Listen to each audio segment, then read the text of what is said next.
e agora, o que a gente vai falar? A gente vai falar da grande figura. Essa figura eu já mostrei para vocês, né? Então, para você que assistiu a primeira live, você já viu essa figura e a gente vai usar bastante essa figura, né? Que basicamente representa toda uma arquitetura de aplicação e de dados, né? E aqui que eu estou mostrando para vocês, né? Que toda a injeção aqui, a comunicação de borda, ela é feita através de APIs, né? Então eu tenho uma camada externa aqui de um gateway do que? De APIs, né? Eu tenho um proxy reverso para quê? Para também ter as minhas APIs, né? E percebam, galera, que a minha API aqui, ela fala o modelo canônico, que é o modelo que os meus microserviços vão se comunicar, que eles vão entender, que eles vão pegar os dados, que ele vai transformar esses dados em alguma outro tipo de informação, que depois vai ter um modelo persistente ou não. As minhas APIs vai ter que, né, toda uma parte administrativa de APIs para ter os analíticos, meu report. Aqui é minha experience, né, que eu vou ter políticas de gestão. Então aqui, cara, é billable, não billable, significa eu cobro API, não cobro API, né? Quais são os subscription, né? Quais são os contratos que eu tenho? Ah, contrato é FII mensal? Não, Marcão, contrato é por request. Eu não sei. Domínio das minhas APIs, as configurações dessas minhas APIs. Eu falo, ó, final de semana ninguém usa as APIs, então eu posso deixar ele enable, disable, enfim, né? E aqui eu também tenho o meu Swagger, ou meu Open API, né? Onde eu vou disponibilizar toda a parte mais técnica das minhas APIs para quem for de fato consumir através de um software, não um usuário final. Existem várias formas de consumo também das minhas APIs, tá bom? Então, o envolto todo aqui, né, do meu ecossistema de microserviços, eu sempre vou ter as minhas APIs, tá? Então, para quem já lembra dessa imagem, lembra também que eu tenho softwares para implementar toda essa minha big picture, né? Fala comigo, big picture. Que bonito falar isso aí, né? Primeira vez que a gente falou isso aqui, né? A galera falou, porra, é muito legal, é isso mesmo, né? E aqui na camada de borda, galera, eu tenho o meu software, né? Que eu vou usar, na verdade, dois. Um para ter experience, aí você pode desenvolver tanto através de codificação esse partner, como também dependendo da plataforma que você adquirir, por exemplo, que eu citei anteriormente, o Google API. O Google API, né, ele já vem com esses dois softwares aqui, né, Experience API Layer e API Management Layer, já vem com esses dois softwares. O Kong, ele já vem só com essa camada aqui de management, ele já não tem essa camada de experience. Então, se eu for fazer uma implementação de API usando o Kong, então além do Kong eu vou ter que desenvolver alguma coisa que me faça essa experience. De repente jogar todo esse log de consumo, né, para uma plataforma LK, né, Elastic, Load e Kibana, né, para poder fazer essa análise que também é open source, né? Ou simplesmente não ter essa camada da experience, né? E a camada mais interna aqui que a gente vai falar nas outras lives, né? Falando um pouco aqui de Service Mesh e também de Message Broker, né? Falando especificamente aqui de Istio, né? Que é uma das ferramentas Service Mesh. E aqui do Message Broker, falar de Kafka, Kinesis e algumas ferramentas aí para trabalhar com tópicos e filas. Então essa é a nossa grande Big Picture, ela é referência para todos vocês no momento que vocês forem construir uma API. Beleza?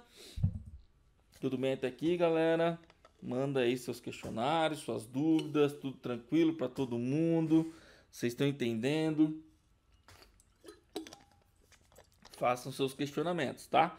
Lembrando que esse material a gente vai disponibilizar para vocês lá no nosso site do Clube de Arquitetos, tá bom?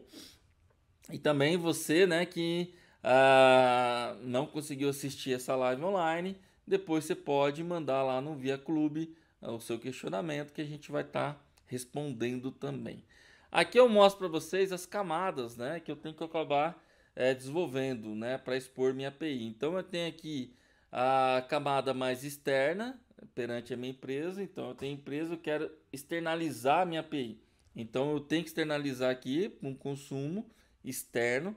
Também eu posso ter aqui meus microserviços, minhas bases de dados, eu posso ter aqui meu Enterprise Service Bus comunicando com o meu legado, mas internamente também um microserviço pode falar com outro microserviço. Essa comunicação ser feita através de um API Gateway, que é uma comunicação interna. Então, para mostrar para vocês aqui todas as camadas e capacidades, né? Todas as camadas aqui, elas podem ter uma escalabilidade horizontal e vertical, mas nesse caso eu quis mostrar aqui que eu tenho uma API externa, assim como eu posso ter uma API interna, comunicação entre os microserviços, tá bom? E aqui só fazendo um zoom, né? Ah, Marcão, mas como é que vai funcionar essas APIs, tá? Então aqui, né, só detalhando um pouquinho mais, então, supondo que eu tenho vários sistemas ou eu tenho vários consumidores das minhas APIs, né, batendo na camada de gateway, que seria o meu proxy, né, que é a camada de borda.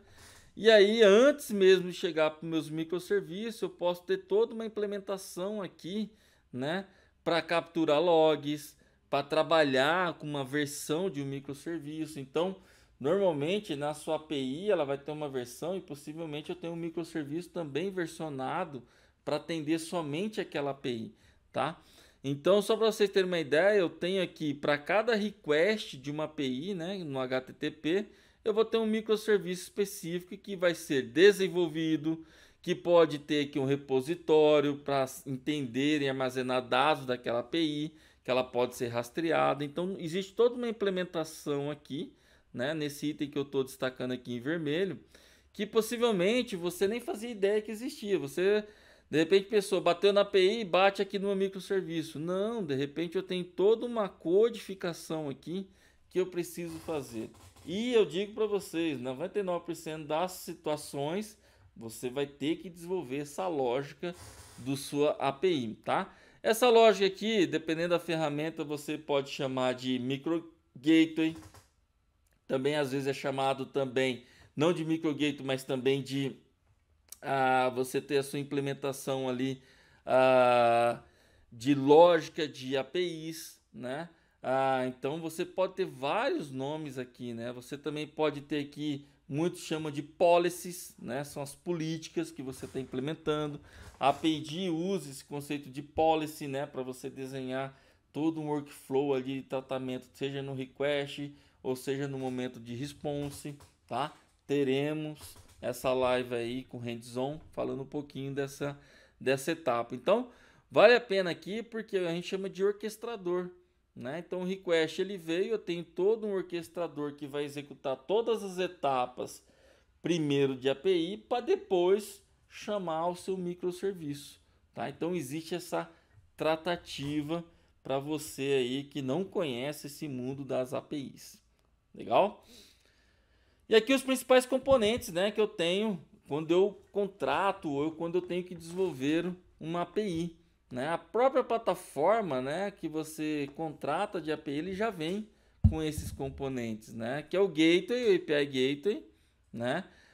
O portal que você publica para o seu desenvolvedor para ele conhecer a sua API.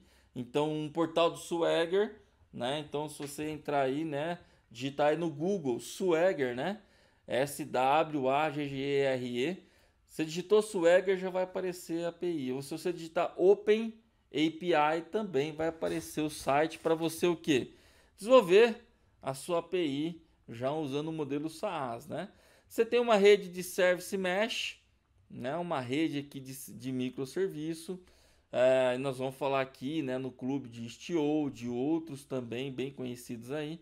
Você tem o orquestrador, que eu acabei de falar, que muitos chamam de policy ou chamam também de micro gateway. E tem a console para você gerar. Essa console, quando a gente fala, né, não é aquela console ali, né, seja um terminal no Linux ou uma console do DOS. Não, console é um portal web onde você tem toda a visualização administrativa da sua API. Beleza? Tranquilo? Bem, um outro item que é importante quando a gente fala de APIs, né? É como você vai divulgar essas APIs, né?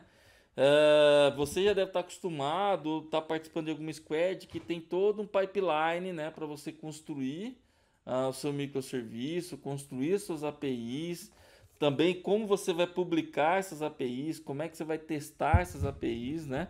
Então é importante para você que está assistindo aí entender que, olha, eu tenho vários ambientes diferentes. Não necessariamente eu preciso ter todas as ferramentas no ambiente de desenvolvimento. No ambiente de desenvolvimento, normalmente você pode ter em cloud, você pode ter local ou até mesmo na sua máquina. Não faz sentido, né?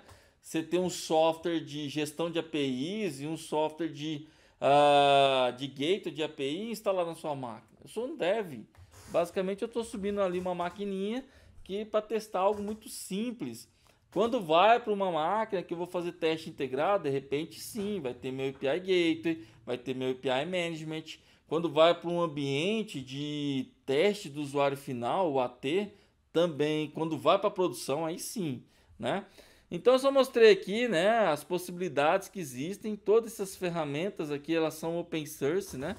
Então peguei um exemplo aqui que você pode fazer usando o GitLab, o Jagger para fazer o tracing, o próprio Swagger para você documentar sua API, o Jenkins que faz toda a parte de publicação, né? O orquestrador também que você pode implementar ou usar, a questão de monitoramento e aqui toda a ferramenta de teste. Então normalmente, né, num ambiente que você tem teste, que você está desenvolvendo ou que você ainda está preparando a sua massa ali para ver a sua massa de APIs para verificar se vai para produção ou não, você pode usar um ambiente um pouco mais honesto, né? Um ambiente que você tenha poucos ferramentais, porque você vai estar usando a máquina local ou no ambiente de PaaS, né? Que não seja tão parrudo assim. Então, eu recomendo você ter ali no máximo, né, uma ferramenta de teste, um Swagger e também um Jagger para você fazer todos os seus controles de logs. Mas para o ambiente produtivo, pessoal, aí tem que ter tudo, né? Desde todos esses itens que eu falei para vocês, mas também entrar a monitoração e, obviamente, para sair de um ambiente de dev para um ambiente de prod, você tem que ter todo o seu pipeline de DevOps, tá? No mínimo aqui, né, um ambiente aqui você tem um repositório de teste, você também tenha um Jenkins ali para fazer todo a gestão, né, de publicação, de CI, né, que é a integração contínua, o CD também, que é o deployment contínuo, tá bom? Aqui também coloquei como pano de fundo aqui, né, um plano de fundo aqui, algumas ferramentas você pode usar para API, o APID, né, para repositório, o NPM, um GitLab, um GitHub ou um Bitbucket, para Service Mesh, o Istio, né, que ele é open source, e aí plataforma para AS, qualquer uma, né. Então coloquei aqui a Amazon, que é a mais difundida e a mais conhecida por vocês. Então isso aqui, basicamente, eu quero resumir, é o ambiente que você tem que ter um setup pronto para poder trabalhar com a API, né? Às vezes você fala, puxa, a API é tão simples, Marcão, vim aqui, instalei uma framework e já construí minha primeira API. Ah, legal, na sua máquina. Agora, no ambiente corporativo como um todo, vocês como arquitetos ou futuro arquiteto, você tem que ter essa ideia, né? De como, quais ferramentas implantar, o que eu tenho que configurar, o que eu não devo esquecer de configurar. Então eu tenho que colocar isso daí como plano de fundo, né? Quando eu vou assumir uma squad ou quando eu vou montar um API for Business dentro da minha empresa. Legal? Esse é um exemplo, tem várias outras ferramentas, tá? A gente vai ter uma live só de DevOps que a gente vai discutir bastante o porquê dessas ferramentas e para que essas ferramentas, beleza? E outra questão que é super importante é a questão da experience, né? Como é que eu vou ter a experiência do usuário? Monitorando. Né? O que a gente chama de telemetria. Né? O que é telemetria? É você monitorar e você ter logs. Marcão, mas monitorar não é ter logs? Não, logs é você saber o comportamento da sua API. A monitoração, né, é toda a infraestrutura que você tem envolto dessa sua API, né? Se a máquina está funcionando, se tem memória, se tem processador, se tem aquilo lá, etc e tal. Isso é monitoração. O log é aquele resultado da execução daquele software. Então, a telemetria é a coletânea desses dois itens que você vai avaliar se está coerente ou não. Até coloquei aqui algumas ferramentas open source para você fazer essa monitoração, né? Então, por exemplo, se quiser fazer uma monitoração de API, você pode usar todo o LK aqui, né? Que aí é logs teste, Kibana para você monitorar e o Elastic para você indexar. Como também você pode usar só o Elastic com o Jagger, tá? E você fazer toda a monitoração. Aqui deu um exemplo um pouco mais hard, né? Para galera que gosta aí, ó. Usando Prometheus, usando Grafana, são as APIs e ferramentas mais open source, né? Eu posso usar esse ambiente aqui, por exemplo, só para fazer tracking. Eu posso usar essas ferramentas para capturar também logs e fazer toda a tratativa de erro, tá? Plotando isso numa interface gráfica, como eu falei, o Kibana é um deles. Quem gosta, o próprio Grafana já te dá esses gráficos aqui mais open source. E obviamente, né, quando tiver algum erro, etc e tal, que seria essa captura desses dados aqui das APIs, eu posso, né, startar aqui um Telegram para o meu time, da minha squad. Eu posso startar um Slack, um Discord, né, um WhatsApp, um Teams, né, falando, ó, galera, a API tal tá dando um erro, né, e eu preciso que o time atue. Então, eu consigo fazer também esse tipo de gestão aqui quando eu estou monitorando, né, e orquestrando todo o meu conjunto de APIs. Beleza? Que mais? E aí tem um conceito que é super importante quando a gente fala em API, que é o rate limit, né? O limite ou a taxa de limite de transmissão, de consumo, na realidade, né? Então, às vezes, você pode deixar uma taxa muito alta. E essa taxa muito alta, o que vai dizer, né? Que, cara, todo mundo pode consumir, você não cria nenhum bloqueio. O que acontece? Todo mundo consumir. De repente você não tem bem configurada a escalabilidade da sua API, que pode acontecer cair a sua API. Ou pior, né? Você libera a porteira lá, a galera vai consumir, consumir, consumir. E aí você fala, não, tá todo mundo consumindo, eu escalei bem. Só que o tempo de retorno que vai bater lá nos microserviços pode ser alto. E aí vai estourar o SLA. Então você tem que saber como medir, né, o que passa na porteira ali, ou o que passa lá no meu gateway, para que eu não comprometa a qualidade dos meus microserviços também, tá? Então por isso que eu mostrei duas formas aqui, ó. Você pode limitar o rate limit no próprio consumo dos meus microserviços, então significa passa tudo pelo gateway de API e o próprio microserviço é que vai controlar a quantidade, né, que ele pode consumir ou não. Isso através do circuit breaker e através de qualquer outros indicadores que você tem no microserviço. Então tá o exemplo aqui, né? Eu libero o microgateway aqui, né? Ele não tem limitação, ele deixa passar tudo. E aí eu tenho aqui, né, um microgate ou uma policy ou uma regrinha que eu verifico. Olha, se passou de 10, né, transações por segundo, né, vai fazendo um balanceamento aqui entre os meus microserviços, né, mas pode ser que um desses microserviços aqui tenha que fazer uma integração com o SOA, por exemplo, e ele vai estourar os 100, né, o rate limit por segundo. Aí pode ser que ele vai tomar um timeout para quem consumiu aqui. Mas perceba, não traga essa regra aqui para o gateway. A segunda opção, né, é você fazer o rate limit usando o gateway de API, né? Então toda a sua regra está aqui, ó, né? Você implementa aqui a sua regra. E aí qual é a vantagem de você implementar a regra, né? Que se ele verificar que os microserviços não vão consumir, ele já vai rejeitar de cara aqui um request, né? Então esse é um modelo mais barato para a gente, porque imagina, chegou 1 milhão de requisição, entrou aqui, tudo no gateway. Então tá lá um monte de requisições. Só que começa a você tomar timeout aqui nos microserviços. Mas cara, a máquina tá toda consumindo aqui já, né? Vai tomar timeout, vai voltar, vai fechar a conexão HTTP e já era, né? Agora, nesse modelo aqui, qual é a vantagem, né? Que se ele já aqui na API Gate, ele já percebe que ele não consegue atingir aqui porque os microserviços não vão dar conta, ele já toma o reject. Então ele já vai dar um erro para você, um erro 400 ou um erro 500, aí vai da sua preferência e gosto, dizendo que não dá para fazer, tá? Então, existem as duas opções. Qual é a melhor, Marcão? A melhor sempre é você deixar na API Gate, mas tem situação que você vai deixar também para o Istio, aqui no caso Service Mesh, gerenciar. Existem as duas opções, tem situações que uma é melhor, situações que outra é melhor, tá bom? O importante é você saber que tem que ter um limite dessa taxa de transmissão, senão você vai derrubar um ou outro, né? Então significa eu trabalho no modelo de escalonamento, seja de microserviço e de APIs, de acordo com o tipo de consumo que eu estou tendo. Por quê? A partir do momento que você faz, né, uma API for Busy, você está cobrando, você tornou essa API billable, cara, você tem que garantir o SLA. Então o rate limit ele se torna crucial.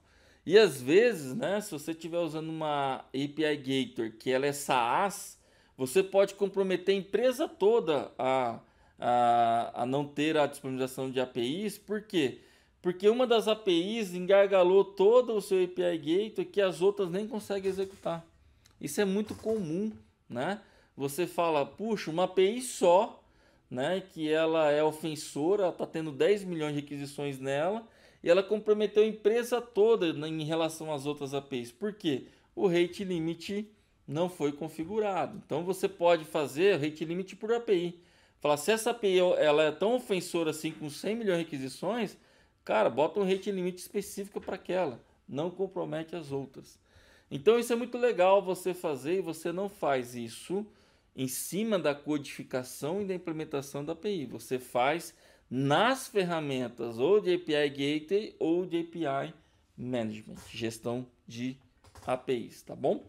Então, como arquiteto, a gente recomenda você ter as duas opções, aí cada situação é uma situação, e a gente vai mostrar para vocês no momento que a gente for implementar essas duas estratégias, quando usar uma, quando usar outra, o que codifica, na realidade, o que configura nas ferramentas, né, e como fazer essas configurações. Legal? Legal.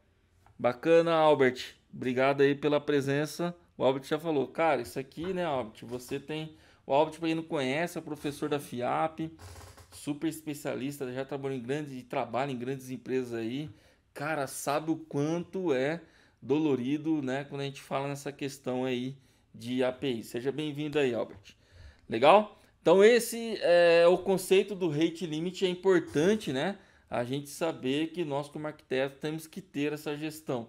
Marcão, mas eu não sou arquiteto de API, eu sou arquiteto corporativo, solução. Cara, mas você tem que ter esse conhecimento para orientar, né? Ou um time de arquitetura, ou um time específico de API, ou até mesmo um desenvolvedor de APIs ali que vai estar entendendo ali, ele precisa configurar esse rate limit. Legal? O que mais? E o outro item que é super importante, né, quando a gente fala aqui em prospecção de API é versionamento, né? Evolução, as APIs não nasceram, né, com aquela única versão e vai morrer com aquela versão. As APIs elas evoluem, né? Aí você pode falar, puxa, Marcão, mas como é que eu exponho uma API? Uma API você vai expor através de uma URL, né? Normalmente essa URL, né, vai ter lá o domínio da tua empresa, vai ter o nome da sua API e ali várias, né, operations que você vai chamar daquela API, né?